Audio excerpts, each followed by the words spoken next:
Kandidaturën time për antare në Këshillin Gjyqësor të Republikës së Kosovës nuk e shoh si privilegj, por e shoh si një përgjegjësi të madhe që e mbaj mbi vete, në mënyrë që t'ju përfaqësoj juve dhe të punoj në të mirë të sistemit të drejtësisë në përgjithësi. Prioritet i imi do t'jetë përfaqësimi i juaj i drejtë dhe i denj, do t'jem zëri juaj brenda Këshillit Gjyqësor të Republikës së Kosovës në mënyrë që t'jem udhëlidhëse e juaja, e gjyqtarit individual, e gjykatës si dhe e tërë sistemit që të adresojmë problematikat e juaja, kërkesat e juaja në kohë reale.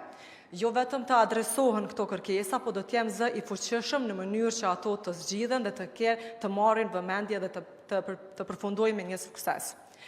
Do t'jem zë i trajtimit të barabartë të gjyqtarëve, pavarësisht gjykatës së cilës i përkesni, degës të cilës i përkesni, do t'jem zëri që ju të dëgjoheni, do të punoj me përkushtim, me ndershmëri dhe vendimet të jenë të bazuara në bazë të ligjit dhe në të mirë të sistemit të drejtësisë në përgjithësi.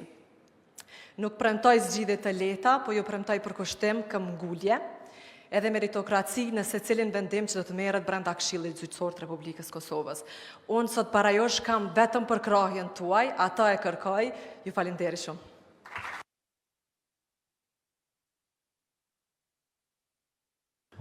Faleminderit gjyqtare.